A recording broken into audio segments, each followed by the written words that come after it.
MTN, everywhere you go. Dettol. Shield your family from germs. And Auntie Mary's gripe water. A relieved child is a happy child.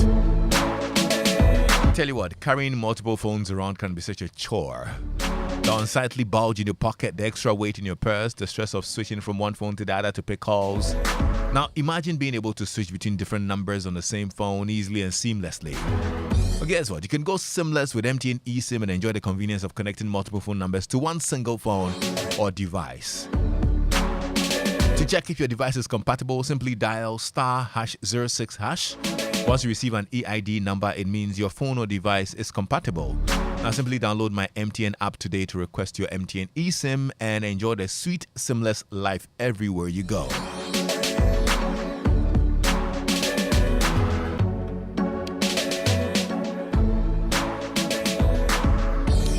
On Wednesdays, my favorite doctor pulls up here in the studio. He's the CEO of Medicars Hospital, Mampong Ekwapem and Medina Firestone, Dr. Yao Osafo.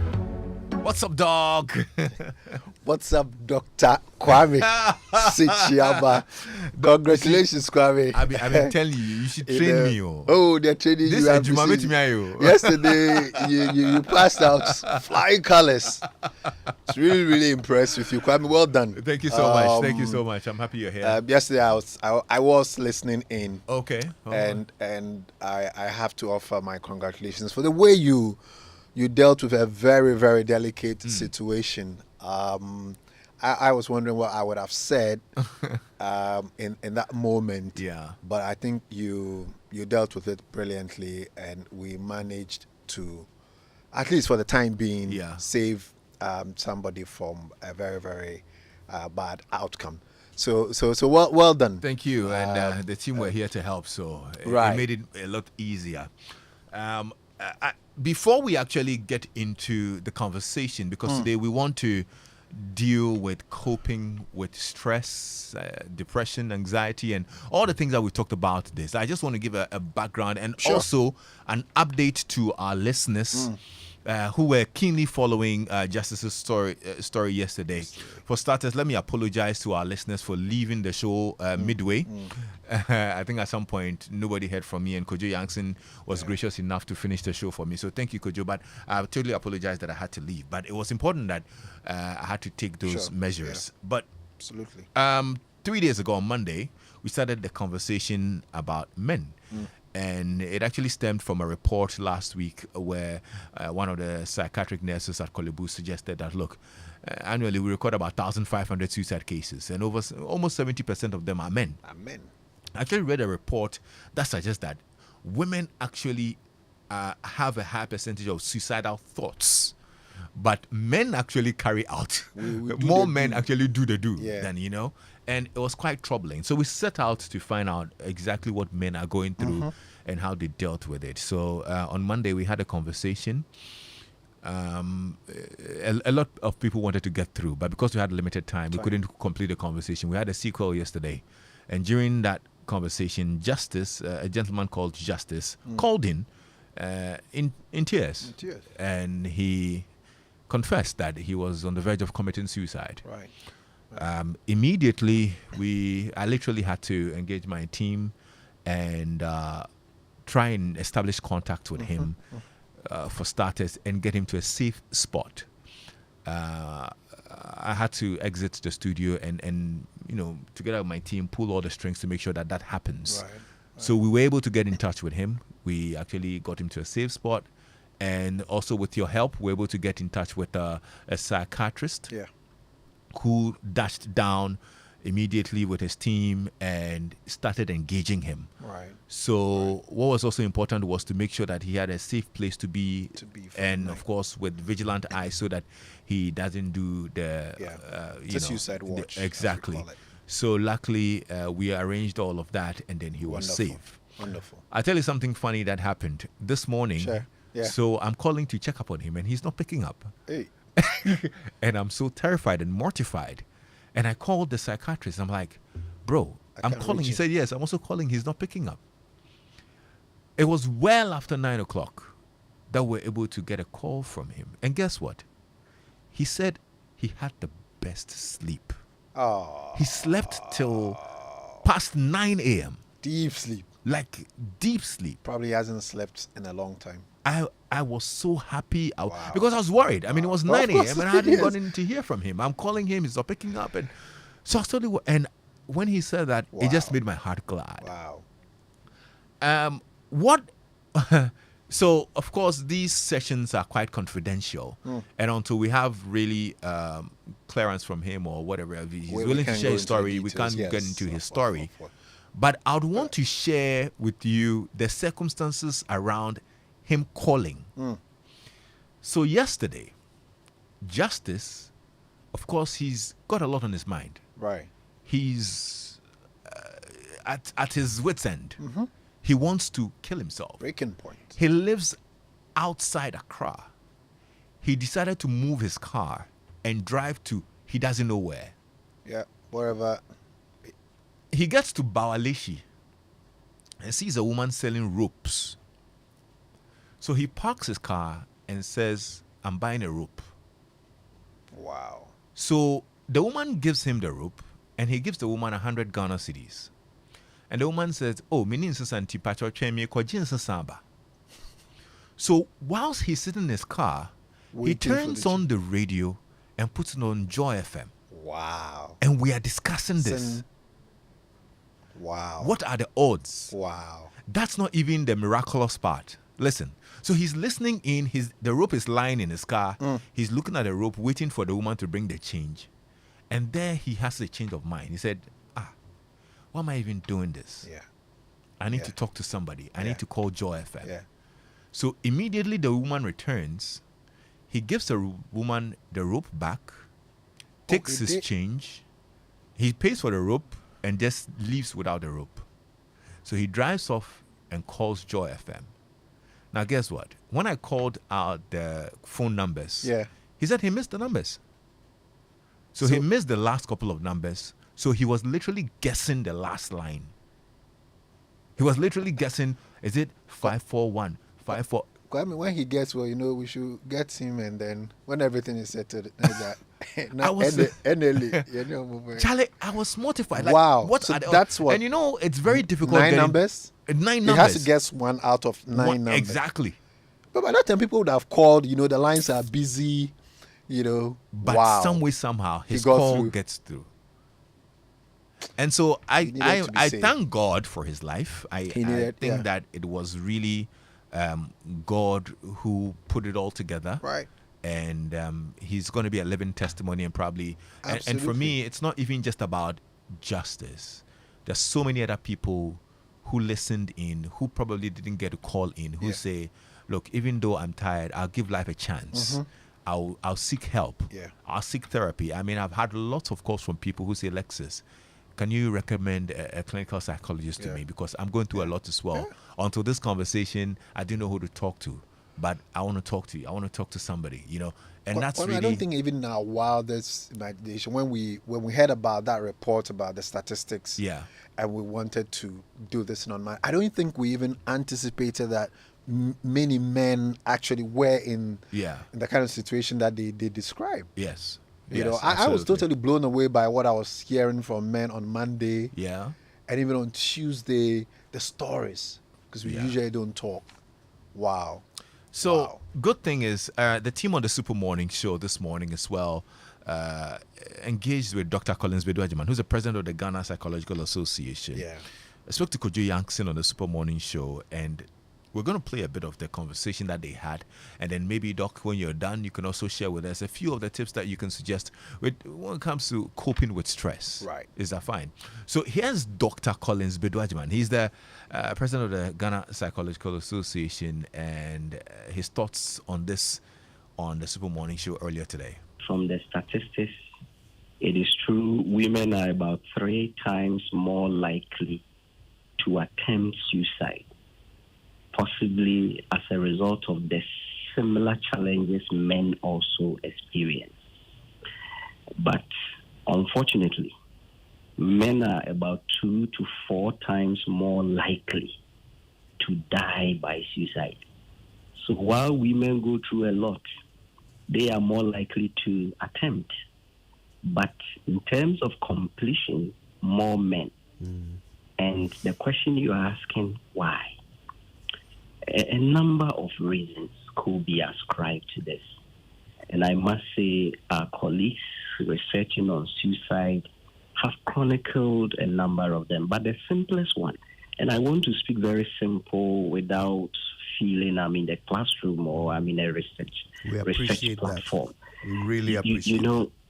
Men suck up and bottle up things, while women put their feelings, especially when they are in distress, they put their feelings in words. That is the first point I want to make. It is true, the challenges we face, many men go through a lot. Think of personal difficulties, conflict with loved ones. Both men and women experiences that. Being alone as a result of loss of a loved one, both men and women. Lack of income, loss of job, worries about the future. These are personal difficulties. Both gender go through that. Problems at work, being it conflict with colleagues, being in an extremely demanding organization, insecure job, you are not sure your future. These are work-related challenges.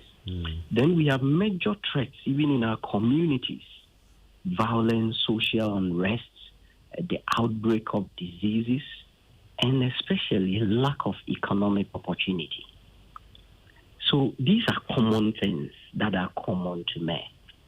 But one thing that we need to put in perspective, there are some psychosocial circumstances involved in the male side that makes them contemplate suicide. The point is the gender role orientation and socialization. When a man is born, right from babyhood, you are oriented to exhibit some machoism, as I call it. So there is a sense of macho culture created for men. You must man up. You must be different in terms of risk-taking. You must do things differently as perhaps women may do. So that kind of macho culture has not been helping us. And because of that macho culture, we won't speak up. We won't reach out for help. We won't try to contact those who may be readily available to give us the help, because we begin to think, or others may begin to think, maybe we are becoming weak. But I must say, masculinity is not invulnerability. Masculinity is never, ever invulnerability. But our social orientation in Ghana, in most African countries, predispose men. By the time they want to express themselves, is possibly through a suicidal thoughts, because they think, I have no option. There is no option out. They have tried by themselves to handle matters. They never open up. They sucked it up. They couldn't speak about it. And for that matter, they begin to contemplate the only way out to avoid shame of not having been a man enough. The only way out to avoid people from pointing fingers at them for not living up to societal expectation is to think of exiting this world. So that's Dr. Collins Badu-Ejiman, president of the Ghana Psychological Association, who was speaking with Kojo Yankson on the Super Morning Show earlier today. And we needed to have all these professional perspectives as well in dealing with this issue. Finally, let me also remind you that Justice had a session, his first session, with a clinical psychologist today. He's got a couple more sessions. I'm so happy that a group decided to foot the bill for his sessions as well. Lent with Jesus, that's the name of the group. So thank you so much, Lent with Jesus, for footing the bill for his sessions with the clinical psychologist. He had his first one today. To be honest, he feels really good.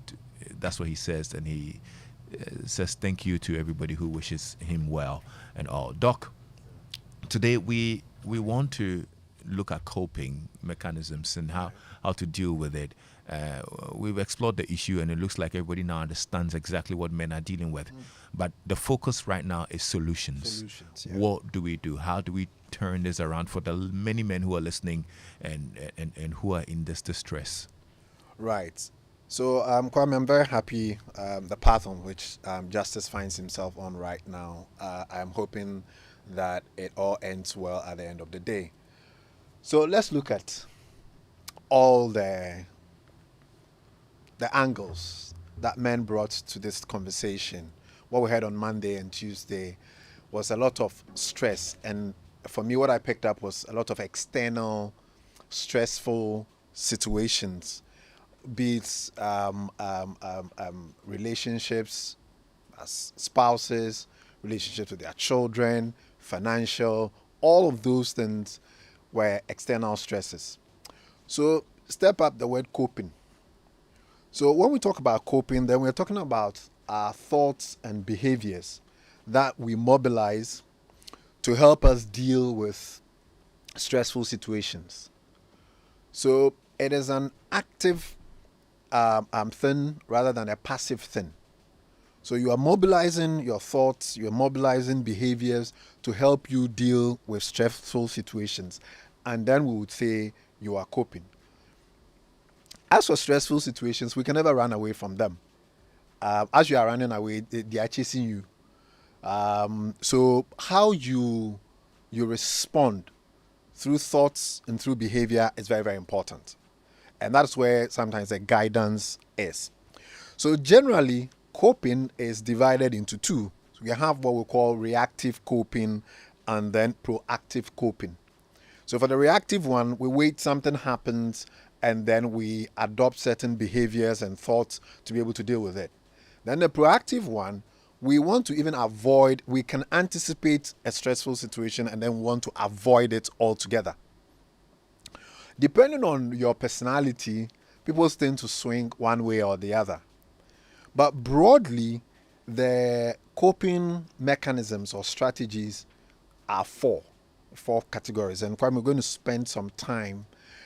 At the end of the day, I would make a statement regarding the four. It's not as if no particular order of importance, but then studies have looked at all of these things, and you'd realize that different situations would require for you to apply a different strategy. So here we go. Number one, we have what we call the problem-focused coping strategy. Problem-focused coping strategy. This strategy addresses the problem causing your distress. So that's what we mean by problem focus. So you've got to identify the problem, ID the problem. And Kwame, from all the calls we received on Monday and on Tuesday, I think the callers were very clear in their mind. The men were clear in their mind what was giving them the stress. There was no doubt about any of them. They'd all diagnosed the problem from their angle, from where they sit. They'd clearly diagnosed the problem. They knew it. But knowing the problem is one thing. Doing something about it is another thing. So when we push this strategy for an individual, then we are looking at how do we help this person to deal with it. Some people actually adopt the ostrich approach. They don't want to see the problem. They pretend the problem doesn't exist. And then that can be a challenge. So, Kwame, there's a prayer. When I was a young boy, my mother hung it in our home. It's called the Serenity Prayer. Those listening right now can go online and you'd see it. I think it was a prayer couched by an American pastor back in the 70s or so.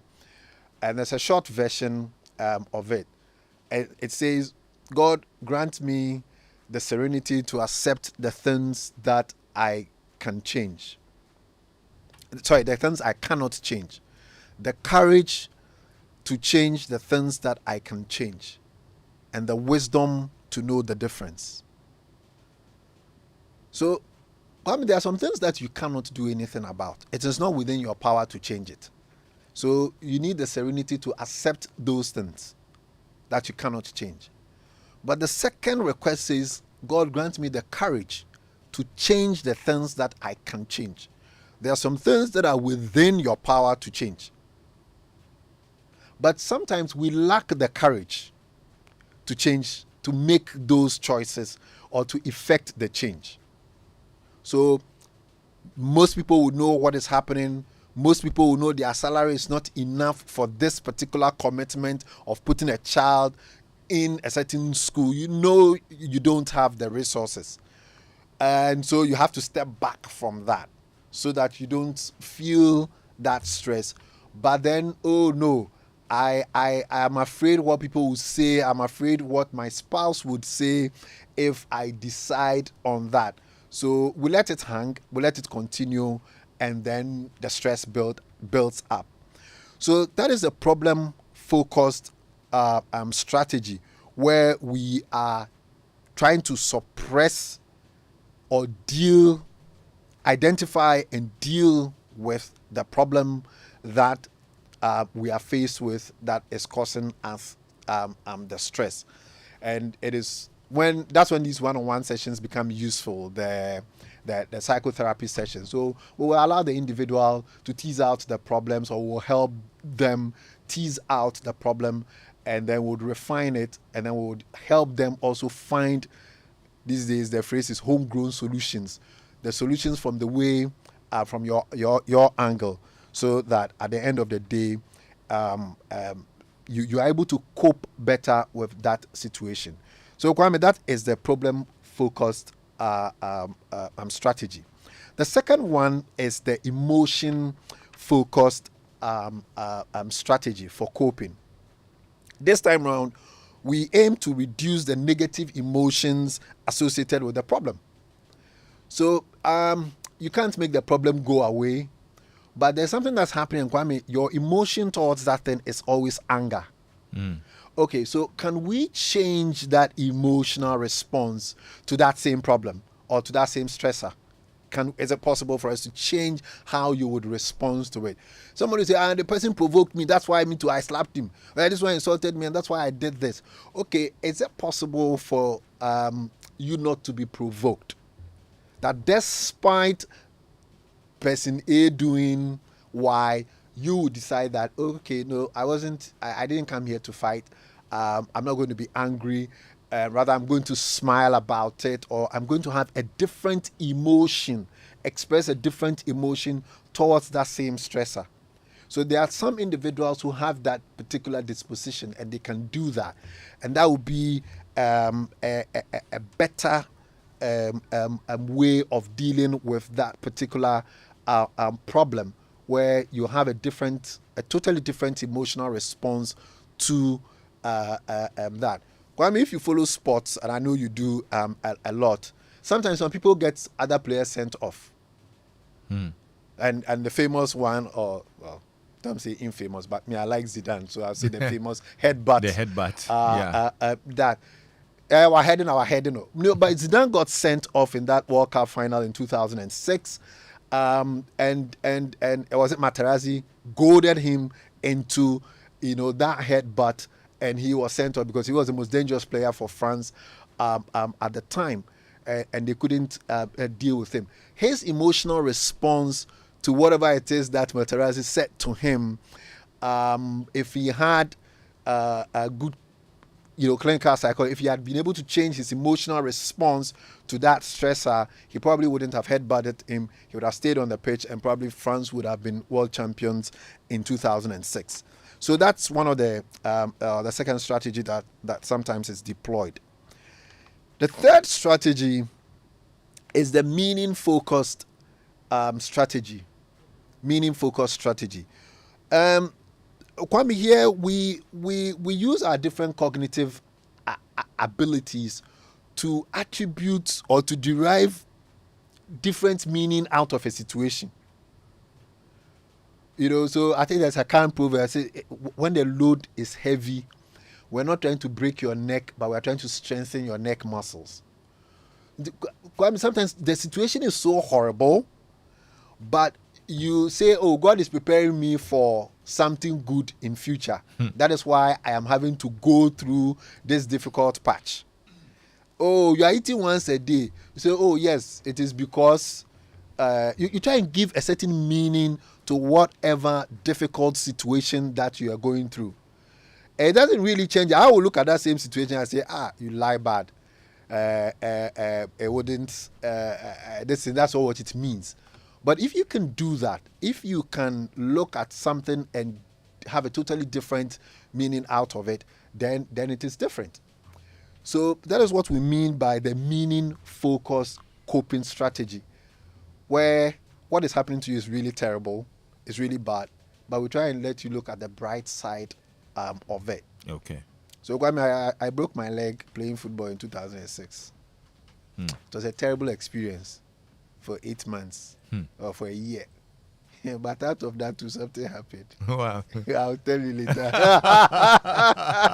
Well, I think I can guess. Right, so as I was Okay. being nursed during that period, You use your leg to woo a woman. Kwame. We are not mentioning names here. Okay, I hear Right. you. All right. So- So you know what we're going to do. You've shared with us 3 of these coping strategies. Yeah. Yeah. The 4th one, you said there were 4, right? There were 4. I'm going to Okay. spend a bit of time on the 4th one. Now let's do that right after the news because Okay. I'm quite All right, sure. interested in that. It's 5 o'clock and Mamisi is here with the latest update in news. Hello, Mamisi. Hello, Lexus. And in the headlines, Electricity Company of Ghana National Task Force has retrieved some 2.8 million cedis from its revenue drive today. The team collected 1.2 million from Messrs Boston Investment Limited and 906,000 cedis from Coca-Cola Company branch on the Sphinx Road. The Energy Minister, Dr. Matthew Opoku-Prempeh, who was part of the exercise, explains why these collections have become necessary. I'm not sure that any IPP has come to you that the money collected they are not receiving. They say it's not enough. It's different from not receiving. And I'm sure if ECG collects 30% less of what it has to collect because people are stealing, because people are bypassing, because people are not paying, with all good excuses that people are giving for not paying, how does ECG pay its IPPs? That is a reality, my sister. 1 plus 1 can never be 1.5. And if we try to make it 1.5, the 0.5 will be hovering somewhere, me and you have to chase it. And that's what ECG is doing now. ECG must not be chasing customers like it's chasing in Ghana. But there are 2 sides to every situation. Meanwhile, the Volta River Authority and the Northern Electricity Distribution Company, NETCO, have disconnected the Bolgatanga Technical University. Engineer William Kwame Asare is the Billing and Revenue Protection Officer. We engaged the school authorities, the registrar and his team. The Pro Vice Chancellor was there. As at February, their indebtedness is 1,083,215 Ghana cedis. It appeared that as at this morning, they are going to pay 50,000 out of the 1,083,000, which is woefully inadequate. So they are left with 1,033,000. Hospitals caught extorting monies from patients for services only catered for under the National Health Insurance Scheme would face sanctions, including losing their contracts with the NHIA. These are steps taken by the authority to rid the system of bad nuts after it came to the fore that many of the service providers were forcing poor patients to pay cash for services already paid for by the scheme. Before we hear from the NHIA, here are some card users confirming paying out of pocket. The other time I was here and I went radiotherapy. The amount I paid, in fact, I don't know where stand the insurance card. I don't know if it is working or not. I've been coming to the hospital at Kolebu, and the National Health Insurance, only the thing that it covers with visitation, only the visitation. I have to pay for the lab and the scan and those things. That's the only thing the National Health Insurance does. So the NHIS, it doesn't cover my medicine. We're going to hear from the National Health Insurance Authority's spokesperson, Berima Sapon, laying out sanctions for hospitals extorting monies from the poor. Well, depending on the magnitude of the issue, sometimes, as far as I know, there has been refund. People have been facilities have been asked to refund, and they do refund. We can also take the money from source. We can decredential you. Decredentialing means that we will not work with you again. We can cancel your contract because the terms of the contract don't support some of these attitudes. Meanwhile, Health Minister Kweku Agyeman-Manu also raised concerns about the increasing number of lawsuits against health professionals in their line of work. According to the minister, it has almost become normal for health professionals and their facilities to be sued for negligence. What I'm seeing of late in the ministry are issues of litigation. For the past 4 weeks or so, almost every week, we get at least one letter from the Attorney General's office. Somebody has sued somebody with problems with care, service delivery, and they want us to come with information for them to go to court with. Then we'll refer to Director General for Kumabwaji. But I've been with you. Redevelopment of parts of the airport land stretching to the DVLA headquarters begins as the police barracks becomes the first facility to move following the completion of an ultra-modern police barracks at Kwabenya. President Akufo-Addo, who commissioned the project, says government is doing everything within its ability to bridge the housing gap in the country. The project forms part of government's Aviation City Development Project. Here's President Akufo-Addo. To address this challenge, government has been working tirelessly to implement a comprehensive urban development strategy, which includes the construction of affordable housing units, the expansion of transportation networks, and the upgrading of public facilities such as schools, hospitals, and police stations. And you heard President Akufo-Addo ending the headlines at 5. I am Amazing Yamche Thompson. Joy 99.7 FM. Anytime is a good time to have a break. Introducing Munchie Anytime Crackers. It's perfect for break times, party times, movie times, and snack times. Savor the moment. Enjoy Munchie Anytime Crackers anytime. Munchie Anytime Crackers. It's light and tasty. This advert is FDA approved. Tired of running out of space on your phone just when you need it the most? Do you constantly struggle to decide which apps, videos, and pictures to delete to make way for new ones? Well, sit up and listen. For a limited time only, Samsung is offering you a chance to double your phone storage for just 50 cedis extra. That's right, when you're buying the Samsung Galaxy A14 or Galaxy A04e with a storage space of 32 gig, you just have to pay 50 cedis extra to get a 64 gigabyte phone. You can also double from 64 gig to 128 gigabytes for the same deal. No more struggling to decide what to delete and no more missed photo opportunities. Visit any Samsung authorized store from 17th to 24th April to enjoy this sweet Eid offer. Terms and conditions apply.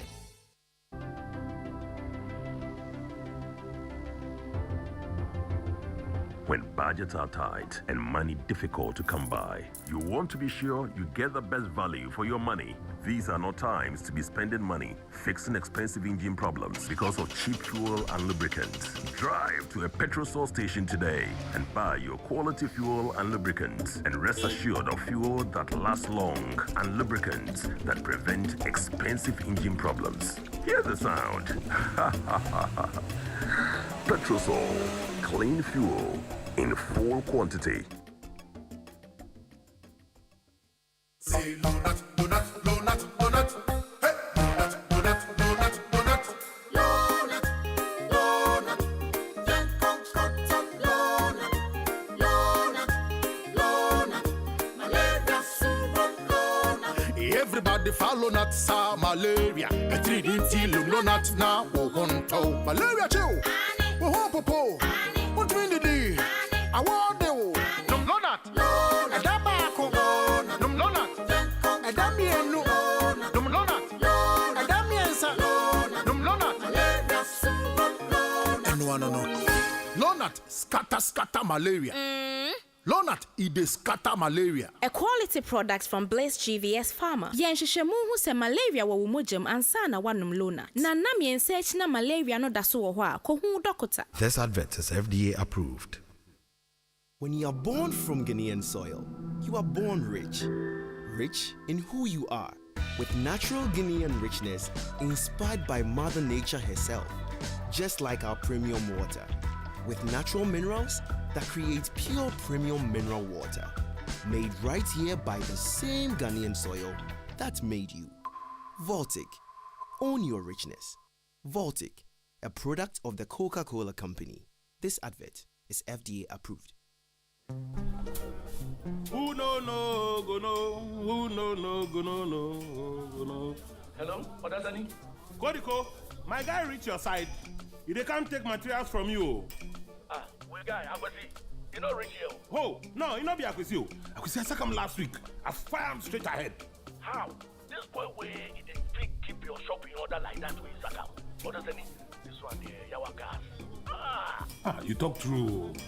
Because the new guy there, he be useless. Listen, if you put yourself on this course, all these workers wahala go end. Where you go learn blended is for inside. Master, make you don't sit down. Siam, you end this your book long course. Learn about employment strategy and labor laws in the People and Team Development module of the Precision Quality Curriculum.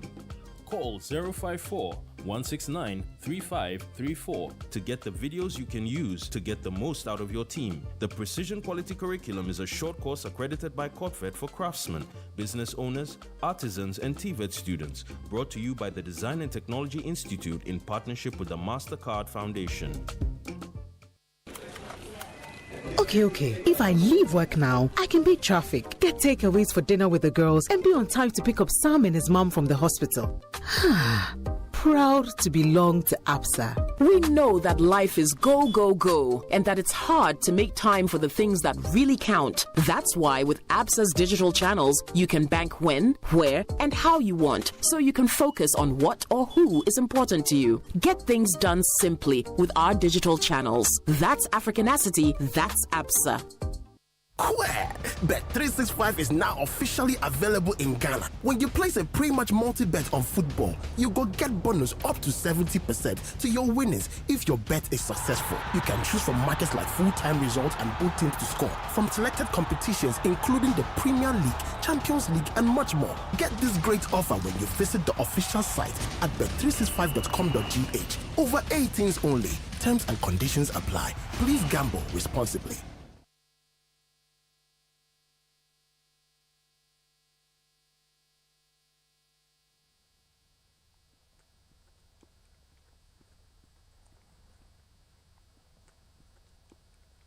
I can't hide myself. I don't expect you to understand. I just hope I can explain what it's like to be a man. It's a lonely road, and they don't care about what you know. It's not about how you feel, but what you provide inside that home. Yeah, I know this life can really beat you down. You wanna scream, but you won't make a sound.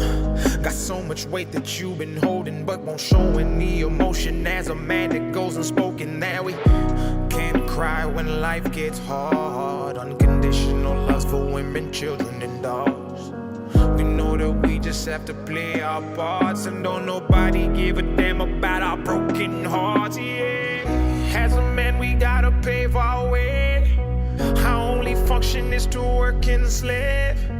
There's no respect for you if you ain't paid. You're disregarded as a human and you can't complain. And if you ever make it up and actually reach that place and find a woman that you love and give her your last name, you'll feel the things that you provide is only why she stays. And when you try to explain, you'll say I can't hide myself. I don't expect you to understand. I just hope I can explain what it's like to be a man. It's a lonely road, and they don't care about what you know. It's not about how you feel, but what you provide inside that home. Don't give up, keep fighting. As a man, our sun is our horizon, and our father's actions play a role, and we end up like them.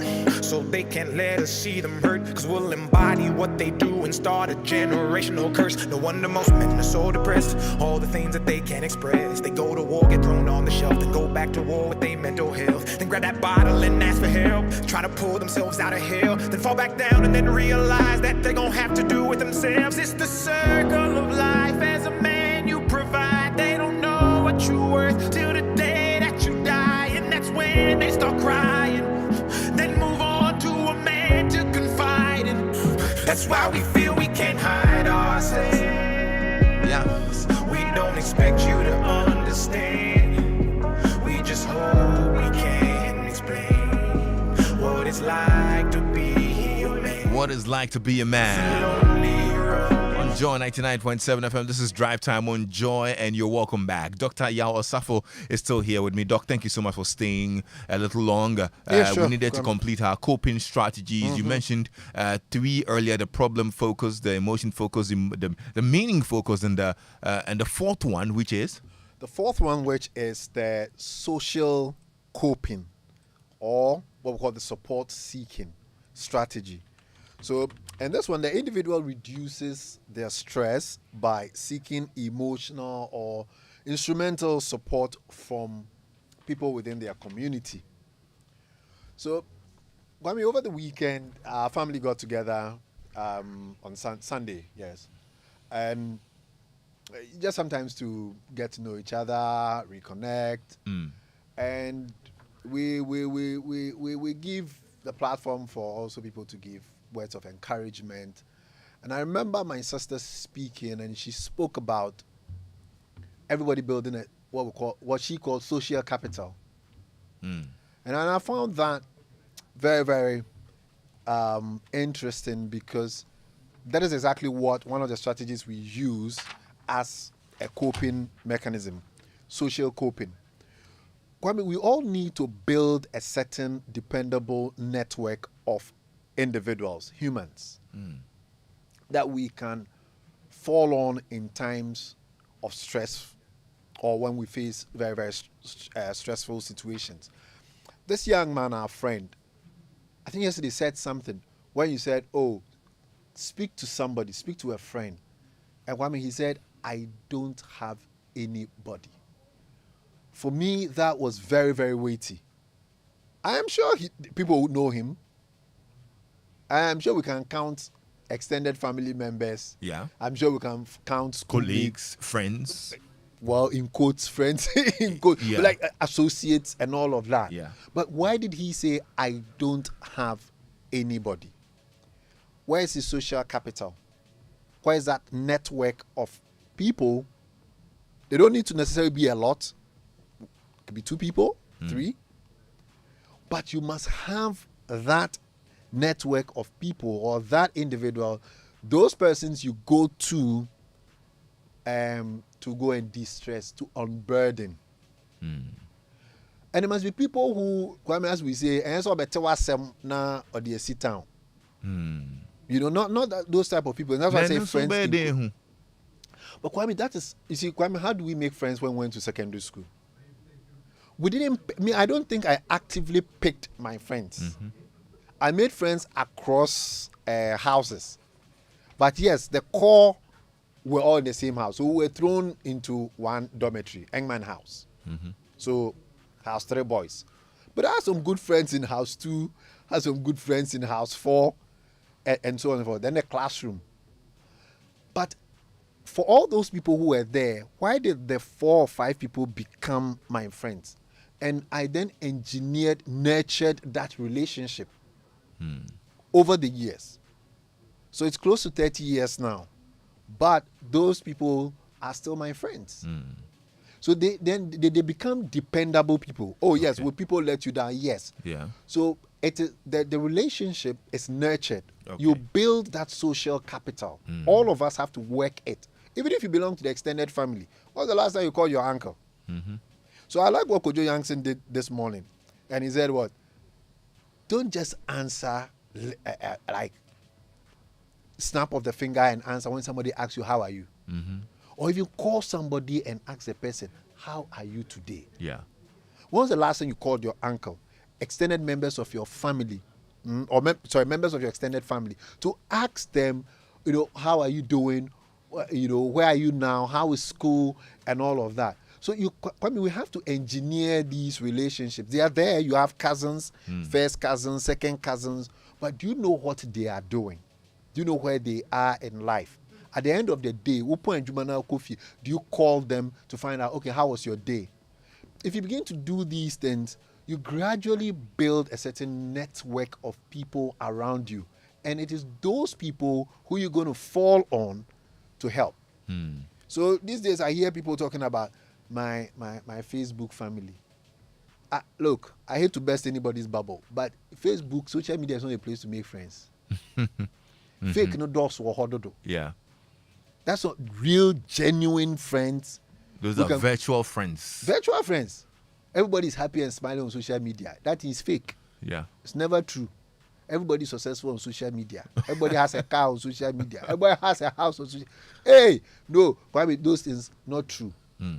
We have to really take time and nurture and grow relationships from when you are in school, from when at the workplace. But I always say family first. Family first. The extended family gives you such a wonderful opportunity to start to build it. Yeah. When you say, as for me, my family don't help people, then look at yourself too. Yeah. Who are you helping in that extended family? So the social coping is helpful. We go to church a lot in this country. People go to the mosque. Again, these are places where you can nurture very, very good relationships. You and I are Presbyterians, so the groups in the churches. Yaf. Munsro. Men's, in women's fellowship and things like that. You can build relationships. That responsibility lies with you, and I'm stressing this. People think that, I go to church but nobody's helping me. When you go to church, how much are you involving yourself in church activities?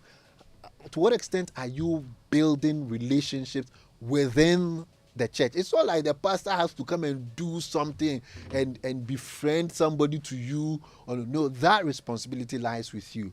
So here at the workplace, here at Multimedia, you've got to build certain friendships, certain relationships. Philip can come and eat fufu at my place. I could have come here. He's a foodian like that. So maybe it's a food. We've nurtured the relationship. But Philip, producer here, I came in. We could just have had a producer, me, guest relationship, and then that would have been it. But same time Philip is up there on the mountain, he would make sure that, Michaela is listening, but the other he came with the whole crew, so people should come again.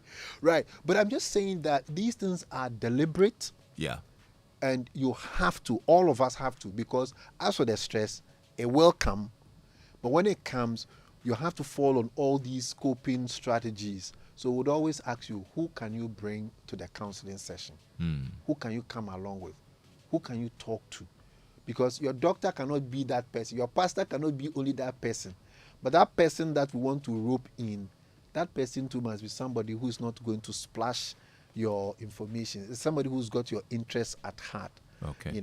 So, Kwame, these are the 4 broad categories when we talk about coping mechanisms. I think it's really helpful, and I'm particularly impressed with the social coping bit, seeking support in a social structure. Right. We all need somebody. We all need a certain family or a network around us, and I like that you said that it has to be deliberately built. Yeah. It's not just going to happen. You're part of the WhatsApp group, but it's just WhatsApp group. Yeah. You get it. If you don't deliberately build a relationship with the specific individuals you want to build it with, it's not going to work out magically. Yeah. And I think these are very helpful. I'm really grateful that you shared these with us. Any final words as we wrap up on this topic? Final words, I'll pick a song they played again. Kojo Jackson picked it up this morning. I think it was Lean On Me. So maybe Kwame, that would be my request as we end this show. We're all going to need somebody to lean on, somebody to help us as we deal with the stresses. The stresses of life are not going to end. It didn't start with you. It's definitely not going to end with you. Everybody's got something at some point in time.